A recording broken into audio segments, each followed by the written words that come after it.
Leer el capítulo 1 de Primera de Pedro, vamos a leer desde el 3 hasta el 9, y dice: bendito el Dios y Padre de nuestro Señor Jesucristo, que según su grande misericordia nos hizo renacer para una esperanza viva, por la resurrección de Jesucristo de los muertos, para una herencia incorruptible, incontaminada e inmarcesible, reservada en los cielos para vosotros, que sois guardados por el poder de Dios mediante la fe, para alcanzar la salvación que está preparada para ser manifestada en el tiempo postrero, en lo cual vosotros os alegráis, aunque ahora por un poco de tiempo, si es necesario, tengáis que ser afligidos en diversas pruebas, para que sometida a prueba vuestra fe, mucho más preciosa que el oro, el cual, aunque perecedero se prueba con fuego, sea hallada en alabanza, gloria y honra cuando sea manifestado Jesucristo,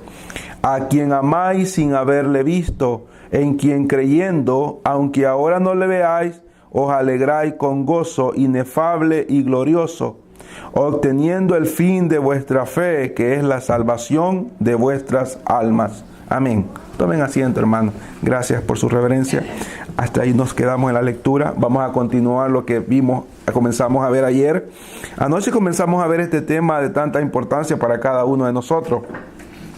Anoche mirábamos cómo los cristianos han sido regenerados, han pasado de muerte a vida, habiendo sido escogidos por Dios para salvación. Aprendíamos que no es únicamente autollamarnos cristianos o ponernos el nombre de cristiano porque nos gusta llamarnos, sino el hecho de ser practicantes de lo que decimos ser, Yo ponía un ejemplo hace muchos días cuando daba una enseñanza, que yo podría aparentar ser una persona que trabaja en una oficina. Es muy fácil hacerlo acá en este país.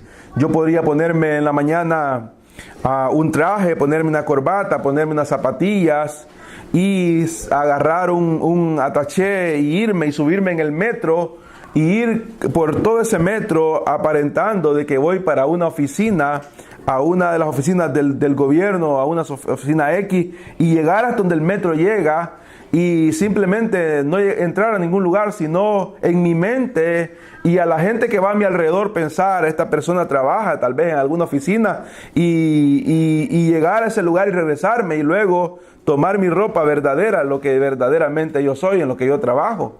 Eso sería solamente una apariencia la que yo podría hacer para los demás y autoengañarme y hacerme sentir bien un solo momento. Pero luego caería en la realidad que tendría que ir a buscar mi brocha, ¿verdad? Caería en mi realidad que no soy lo que aparentemente iba haciendo en ese tren, camino a un lugar que no me llevaría a ninguna parte, que yo tendría en mi mente solamente, pero al final llegaría y no encontraría ningún lugar donde entrar. Asimismo, el Evangelio no debemos nosotros creer de que solamente es de venir o llegar a la iglesia y vestirnos de un momento como cristianos y luego ya no ser lo que decimos ser.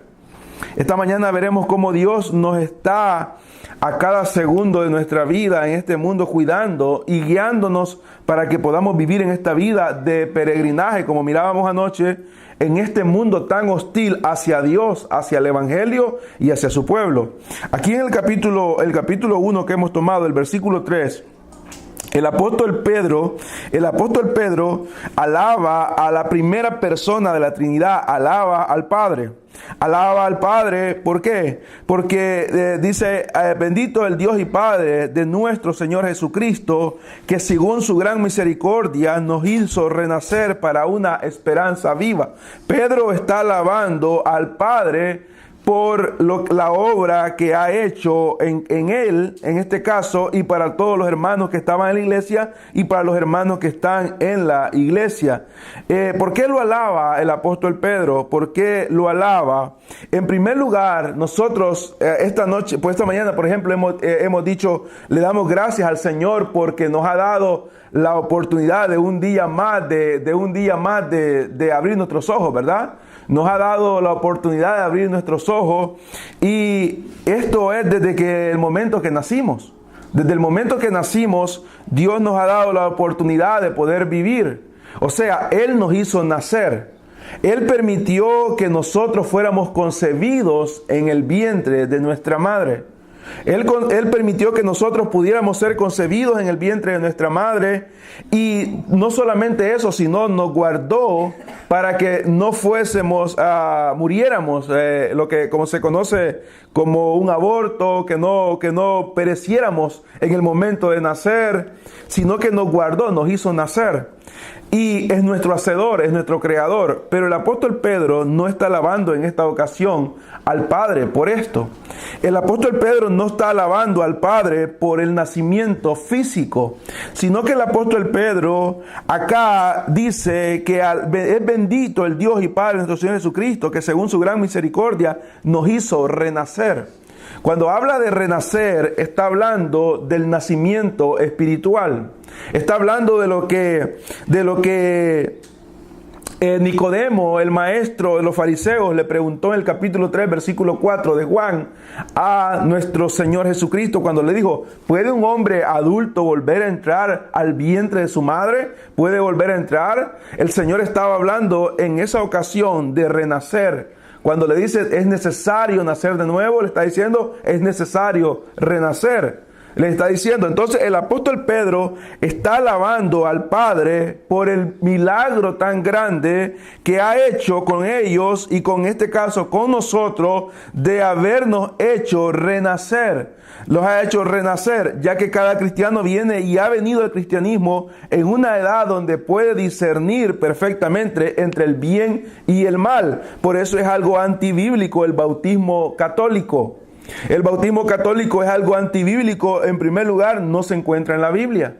En segundo lugar, nos damos cuenta que un niño, cuando es bautizado en la iglesia católica, no puede discernir entre lo bueno y lo malo con respecto al pecado. No sabe diferenciar entre la ley y la gracia. Entonces, para poder renacer, como está diciendo el apóstol Pedro aquí, es necesario que nosotros seamos ya personas que podamos entender entre lo malo y lo bueno, entre el pecado que hay en nuestras vidas y el favor que Dios ofrece. Entonces el apóstol Pedro dice que nos hizo renacer. ¿Pero para qué nos hizo renacer? Nos hizo renacer, dice el versículo que estamos viendo, para una esperanza viva. Para una esperanza viva. ¿Cuál es la esperanza viva que cada uno de los cristianos tenemos y cada uno de los cristianos ha tenido por todas las edades? La esperanza viva es de que un día dejaremos de estar en este mundo, llegaremos a un lugar celestial donde está preparado para nosotros, y allí estaremos por toda la eternidad viviendo con el Señor. ¿Cómo se dio este milagro? ¿Cómo sucedió este milagro? Dice que está diciendo acá que el milagro sucedió por la resurrección de Jesucristo. El que Jesucristo haya muerto por nosotros es un gran regalo de parte de Dios, pero el milagro no sucedió tanto con la muerte, sino sucedió con la resurrección de Jesucristo por nosotros. Con el poder de resurrección de Jesucristo nos dio a nosotros vida eterna. Ahora, el versículo 4, el nuevo nacimiento, él dice el versículo 4, para una herencia incorruptible, incontaminada, inmarcesible, reservada en los cielos para vosotros. El versículo 4 nos enseña que el nuevo nacimiento que hemos visto en el versículo 3 es solo el principio de lo que nunca tendrá un final.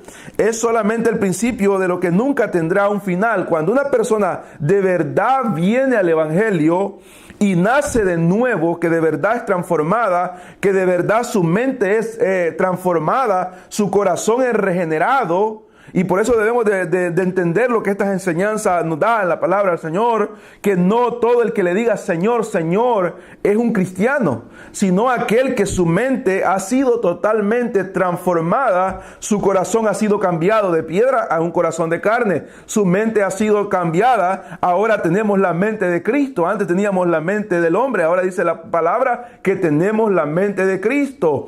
Antes éramos una carne natural, ahora ahora somos llamados espirituales. O sea, ha habido un milagro sobrenatural operando en la vida de cada mujer y de cada hombre cristiano. Entonces, eso es el principio. Cuando viene el principio, el nuevo nacimiento, eso llevará a cada uno de nosotros a no tener ya un final. Esto ya comenzó y no terminará ni aún con la muerte, porque la muerte vendrá para algunos de nosotros y moriremos. Algunos de los que estamos acá quizás moriremos, pero la muerte solamente será un paso necesario para llegar a la etapa donde verdaderamente experimentaremos lo que el Señor ha hablado para cada uno de nosotros. Aquí estamos viendo, dice que es una herencia y es incorruptible, incontaminada, inmarcesible. No hay ninguna contaminación, no hay ninguna corrupción en lo que está preparado para nosotros en el cielo.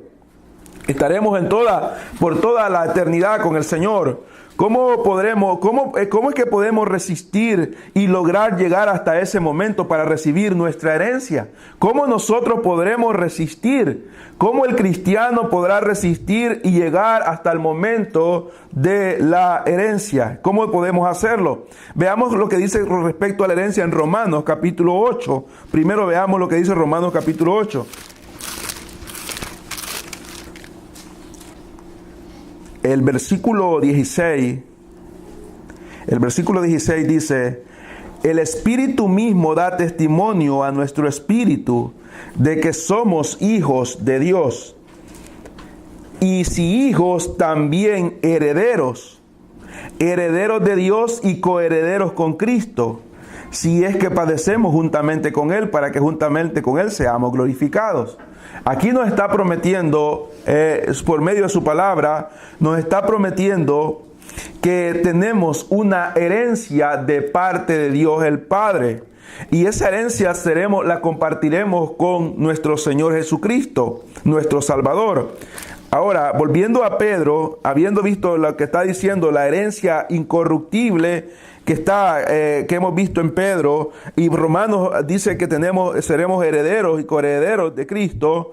Ahora, ¿cómo nosotros podemos resistir en este mundo tan hostil y llegar hasta el momento de recibir nuestra herencia? ¿De qué forma? El versículo 5 lo dice. El versículo 5 dice que nosotros somos guardados por el poder de Dios. El versículo 5 dice que somos guardados por el poder de Dios mediante la fe para alcanzar la salvación, que es la herencia que hemos leído en el versículo anterior, que está preparada para ser manifestada en el tiempo postrero. Entonces, en primer lugar, es por medio de la omnipotencia y total soberanía de Dios, obrando en nuestro favor, que podremos mantener en pie en este peregrinaje. Nosotros lo vemos, les voy a leer lo que dice Filipenses. Filipenses dice el versículo 1, el versículo 6 dice: estando persuadido de esto, dice el apóstol Pablo, que el que comenzó en vosotros la buena obra la perfeccionará hasta el día de Jesucristo. Estando persuadido de esto, dice el apóstol Pablo, que el que comenzó en vosotros la buena obra la perfeccionará hasta el día de Jesucristo. ¿Cuándo fue el comienzo de la buena obra del Señor? Fue en el momento que nosotros nos rendimos a Cristo, pedimos perdón, nos arrepentimos de verdad de nuestros pecados y comenzamos a caminar en el Evangelio. Entonces, ¿quién se encargará de podernos guardar para poder alcanzar esa herencia, para poderla recibir y poderla mantener? En primer lugar, vemos acá que dice que será por medio del poder soberano de Dios. En segundo lugar, vemos acá la responsabilidad humana. ¿Por qué? Dice que soy guardados por el poder de Dios mediante ¿qué? La fe. Aquí entramos nosotros. Primero, Dios ejerce su poder en nuestras vidas para podernos guardar. Pero acá no solamente se trata de que ahora ya soy cristiano, bueno, ya creí y ahora Dios que haga todo por mí. No, aquí Dios mediante su poder, y Dios da un regalo aparte de la gracia, también da lo que se llama la fe. La fe que nosotros tenemos no es de nosotros, no fue que comenzó con nosotros, sino que fue dada por Dios. ¿Qué dice el versículo que tenemos acá en la pared? El que tenemos acá de Efesios dice que somos salvos por gracia, ¿verdad? Que dice por medio de la fe, y hay un punto y coma, y dice, y esto no es de vosotros, pues es un don de Dios. La gracia es un regalo de Dios, pero también la fe es un regalo que Dios da. Dios nos da un regalo, la gracia nos hace salvos y nos hace aceptos delante del Señor, y la fe es el medio que Dios nos da para que podamos mantener esa gracia que Él nos está dando cada día. Dice el versículo, lo que estamos leyendo, por medio de la fe. ¿Y qué hará la fe? La fe nos hará alcanzar la salvación que está preparada para ser manifestada en el tiempo postrero. Aquí no está hablando de ser salvo el primer principio, cuando somos salvos. Acuérdense que el apóstol Pedro no le está hablando al mundo, le está hablando ¿a quién? A la iglesia, ya es salva. La iglesia ya está salva. Acá entonces les dice, por medio de la fe, ejercitando la fe, llegarán a recibir su herencia. Llegarán a recibir su herencia. Necesitamos no solamente haber creído, sino vivir creyendo cada día. La primera etapa de nuestra fe fue cuando creímos. La segunda etapa de nuestra fe es seguir creyendo. Hebreos 11:1 que dice Hebreos 11:1 que esa es la fe. Creer en aquello que nunca se ha visto, esperar lo que nunca se ha visto, esperar aquello que nunca hemos visto, esperar que llegará. No está hablando, como yo lo he mencionado antes, este texto la persona lo ocupan para poder decir muchas cosas materiales, pero ese texto no está hablando nada de lo material, está hablando únicamente de lo espiritual. Está hablando de la patria celestial que está preparada para nosotros. Esa fe es la que mantiene al cristiano verdadero separado de lo que el mundo ofrece. Cuando un cristiano se mantiene creyendo en esa fe y se mantiene en la fe que le ha sido dada, la fe del evangelio, si de verdad creído, es lo que le ayuda a mantenerse firme, a no contaminarse con lo que el mundo le ofrece cada día. A lo que el mundo le ofrece cada día. ¿Qué sucede cuando una persona de verdad quiere vivir? Cuando una persona quiere vivir de verdad y va donde el médico y el médico le dice que debe de detenerse de comer ciertos alimentos porque si no morirá, si no los deja de comer va a morir, ¿qué es lo que esta persona hace? Mayormente las personas de acá, de los norteamericanos que tienen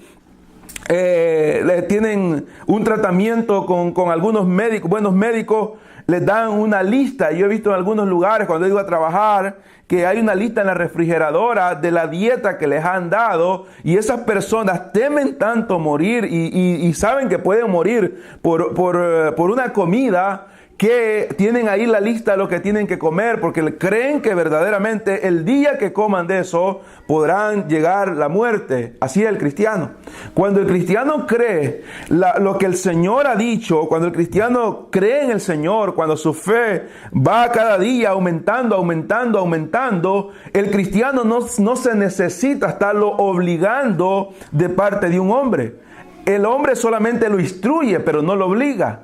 Pero el cristiano él mismo va dejando todas las cosas que son malas, va dejando esto, va dejando lo otro, va dejando aquello, y va dejando esto aquí. Dice, esto me contamina, esto me contamina, esto me contamina, esto me contamina, esto me contamina, me aleja de Dios, esto yo siento que me afecta en mi vida cristiana, me afecta, y poco a poco se va apartando porque tiene su mirada, no tanto los ojos físicos, sino su mirada espiritual en las promesas de Dios. Él quiere llegar a la meta donde Dios le ha prometido. Entonces, esta fe motiva a cada cristiano verdadero a poder llegar. Esta fue la misma fe que llevó a los cristianos del tiempo pasado a ser quemados, a vivir una vida de sufrimiento antes que poder obedecer a los gobernantes paganos que los querían obligar y a que practicaran una vida en contra de Dios. El versículo 6 dice que dice el versículo 6, en lo cual vosotros os alegráis. De aquí debe de comenzar el cristiano. Si un cristiano, una persona no vive alegre, no vive alegre. Aquí no es de una alegría pasajera ni una alegría fingida.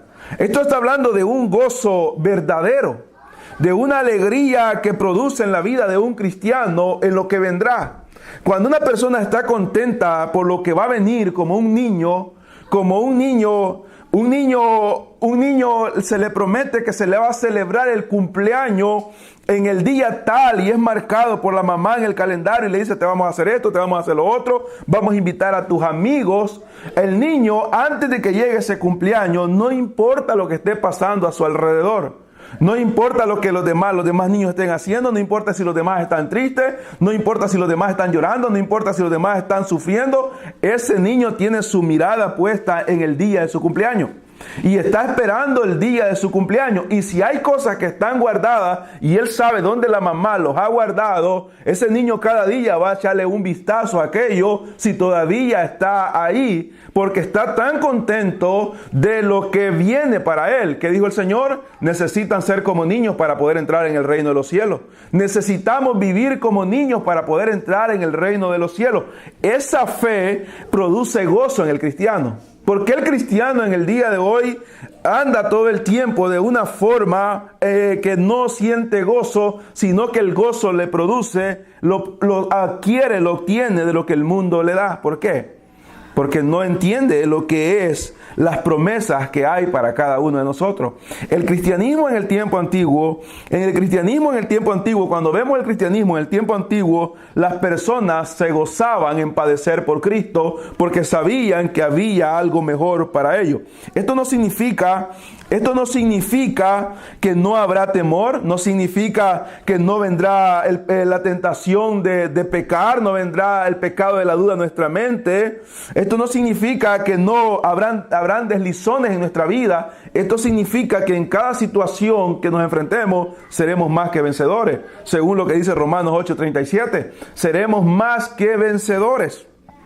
Por ejemplo, cuando yo leía el otro día de un predicador, en el tiempo de la persecución hubo un pastor, un predicador, un obispo que fue condenado a ser quemado en la hoguera. Fue condenado a ser quemado en la hoguera por predicar el evangelio. Se le dijo al predicador, una hora antes de estarlo hostigando, cuando estaba la leña ahí puesta donde iba a ser quemado, y se le empezó a molestar, a hostigar, diciéndole lo que le iba a suceder, el predicador se mantuvo firme y dijo: no voy a negar mi fe. Se le dio el papel para que lo firmara. Le dice: si niegas a Cristo y aceptas al emperador como el único Señor, entonces serás libre. Y cuando este predicador estaba siendo molestado, él dijo: no. Pero cuando le pusieron el fuego a la leña y la leña comenzó a hervir, entonces el predicador se vio asustado y dijo: denme en el papel, lo voy a firmar. Y lo firmó.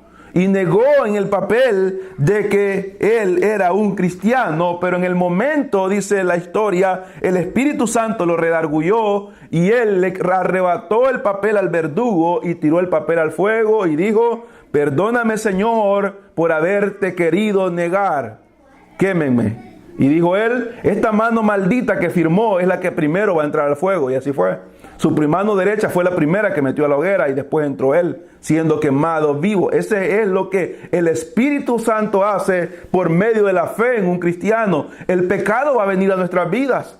El Señor le dijo a Caín: el pecado está ahí a la puerta, esperándote. ¿Y cómo lo estaba esperando? Como un animal salvaje que era el homicidio. Pero tú te puedes enseñorear de él. ¿Cómo se iba a enseñorear Caín del pecado? Creyendo a la voz de Dios.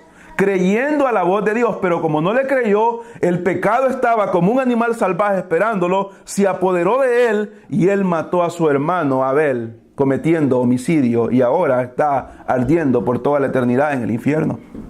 Entonces nosotros debemos de entender la seriedad de lo que es vivir una vida creyendo en el Señor como debemos de creer, El versículo 7 dice: para que sometida a prueba vuestra fe, mucho más preciosa que el oro, el cual aunque perecedero se prueba con fuego, sea hallada en alabanza, gloria y honra cuando sea manifestado Jesucristo. En este caminar, en este peregrinaje, nosotros seremos probados por Dios y seremos tentados por Satanás. Primeramente seremos probados probados para crecer en la fe y seremos tentados por Satanás. Seremos probados por Dios para crecer en nuestra fe y seremos tentados para Satanás por querernos destruir. Decir que uno es cristiano, como decir yo soy cristiano, yo soy siervo, como se dice ahora, yo soy un siervo del Dios Altísimo, soy un varón del Señor, soy una princesa del Señor. Pero cuando viene la prueba de parte del Señor y dice Dios, voy a probar si lo que dice es verdad, y viene la prueba, la mayoría de veces uno es reprobado en la prueba que Dios da, en la prueba que Dios ha mandado. Ahora, cuando viene la tentación de parte de Satanás, que es lo peor, también la mayoría de cristianos cede a caer en el pecado. Cede a caer en el pecado. ¿Por qué?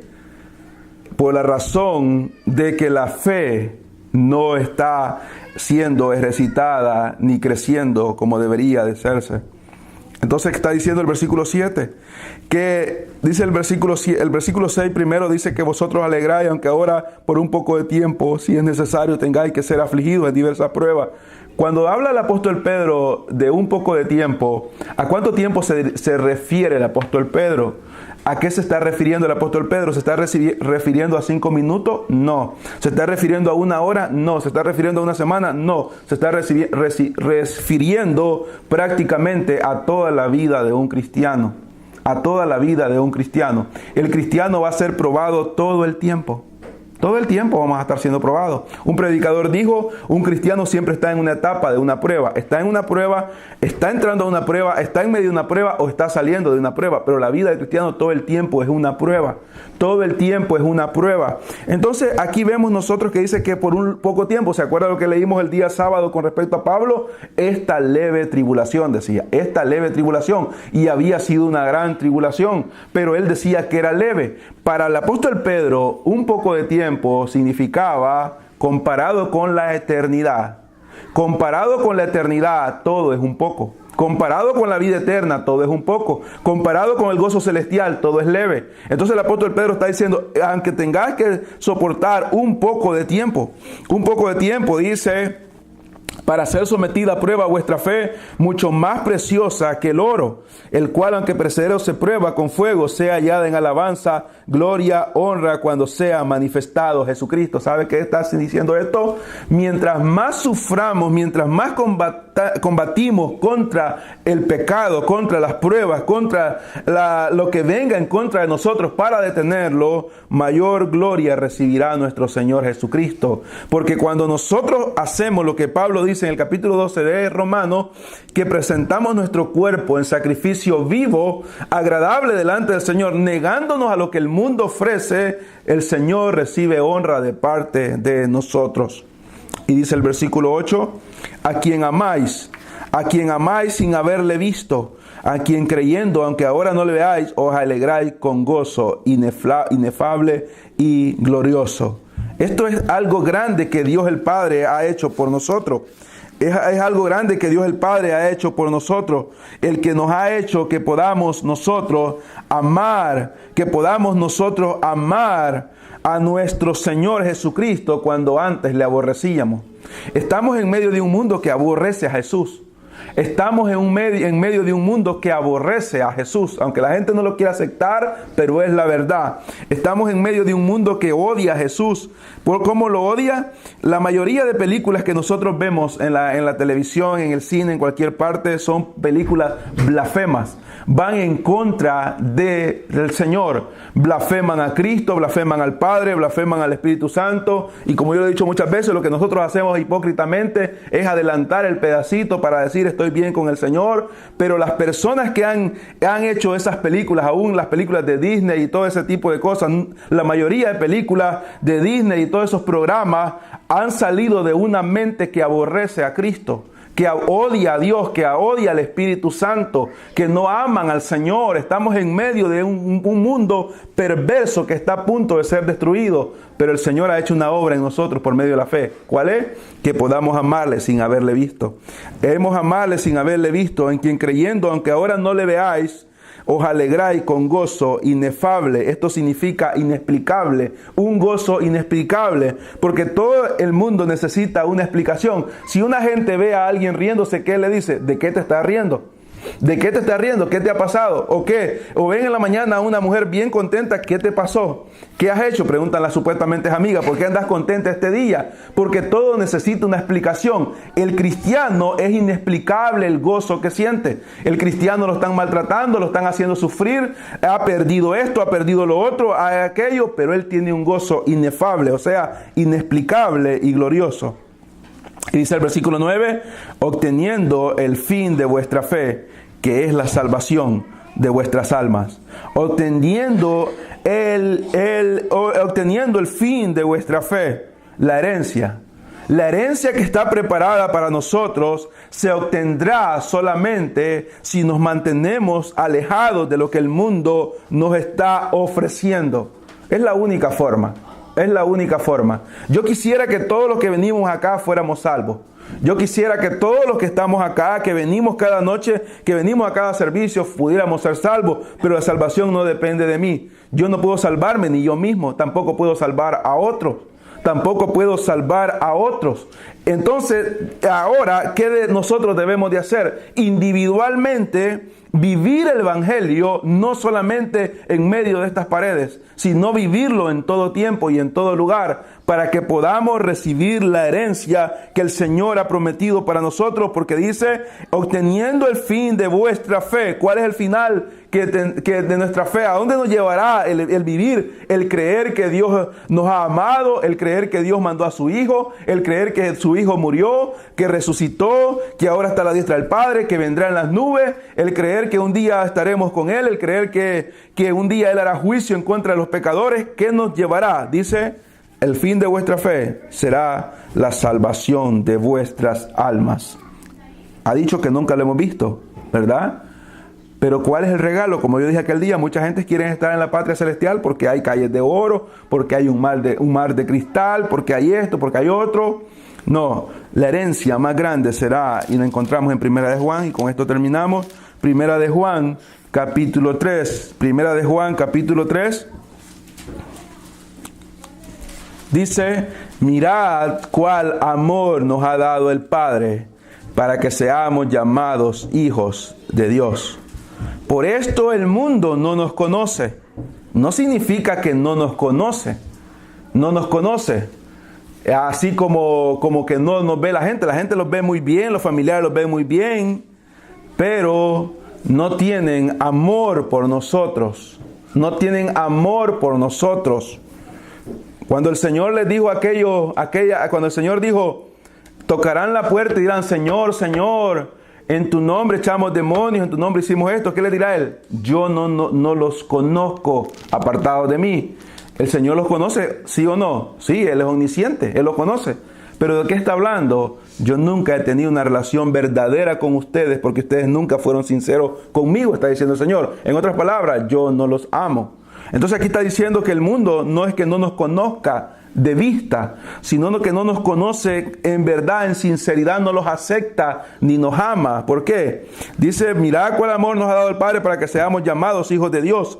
Por esto el mundo no nos acepta, no nos conoce, no está de acuerdo con nosotros, está diciendo esta porción. ¿Por qué? Porque tampoco lo quiere conocer a Él, no quiere estar con Él, no quiere conocer nada de Él.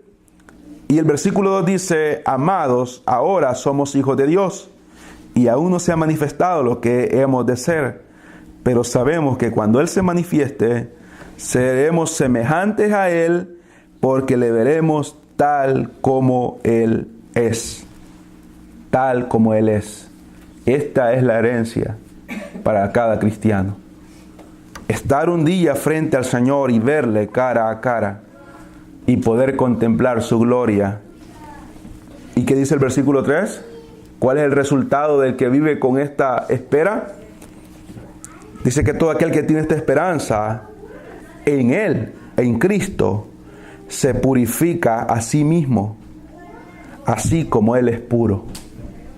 No hay alguien más que lo está dominando para que se vista de esta manera, para que hable de esta manera. No es necesario andar con unos binoculares, andar viendo o estacionarse en el trabajo. Voy a ver cómo sale este muchacho, voy a ver cómo sale esta muchacha, voy a ver esta señora cómo se comporta, voy a ir a la escuela a vigiar, voy a vigiar a esta familia, a ver cómo están, me voy a poner ahí cerca para ver los gritos que... No, a él mismo, a sí mismo, porque tiene una esperanza. Y la esperanza es que será como Él es y podremos verle cara a cara, conocerle, ya que ahora le amamos sin haberle visto. Aquel día le continuaremos amando, pero viéndole tal y como Él es. Es un gran regalo, es un gran regalo el que Dios nos ofrece. Así que mantengámonos apartados de lo que el mundo da. Todo lo que el mundo da es pasajero, se termina. Todo lo que el mundo ofrece es una basura comparado a lo que el Señor ha dado y a lo que el Señor nos ofrece a nosotros, a lo que el Señor ha preparado. Lastimosamente, muy pocos creen y muy pocos luchan por esa herencia, porque estamos acostumbrados a luchar por lo que nos satisface en este momento, pero no por lo que nos dará la satisfacción por toda la eternidad. El gozo inexplicable que el apóstol Pedro ha dicho. Vamos a orar. Padre, buen Dios que está en los cielos, gracias, oh Señor, por su misericordia. Gracias, oh Señor, por su bondad. Gracias, oh Señor, por permitirnos esta mañana reunirnos acá, Señor. Señor, permita, Padre bendito, que sea su Espíritu Santo obrando, Señor. Que sea su Espíritu Santo manifestándose en la vida de cada uno de nosotros. Señor, que ya no querramos vivir como el mundo vive, que ya no queramos imitar al mundo, Señor, que ya no queramos, Señor, el querer compartir lo que el mundo comparte, que lo único que anhelemos para estar cerca del mundo sea para poder predicar el Evangelio. Señor, ayúdenos, Señor, en nuestras debilidades, ayúdenos, Señor, en las tentaciones que vendrán, Señor, para que podamos resistir y para que podamos decir no, Señor, aquel pecado, Señor, que nos asedia, aquel pecado que nos rodea, Señor, aquel pecado que está cerca. Permítanos, Señor, que seamos cristianos que mantengamos nuestros pies, Señor, firmes con el calzado del apresto del Evangelio, Señor. Gracias por el gran privilegio que nos da, Señor, de haber sido llamados hijos suyos. Ahora permítanos que nos mantengamos firmes, fieles, Señor, a esa fe, Señor, agarrados, Señor, a esa esperanza, para no movernos, Señor, hasta aquel día glorioso, cuando usted venga por nosotros. Se lo pido, Señor, que nos ayude, en el nombre de su Hijo amado Jesucristo. Amén y amén.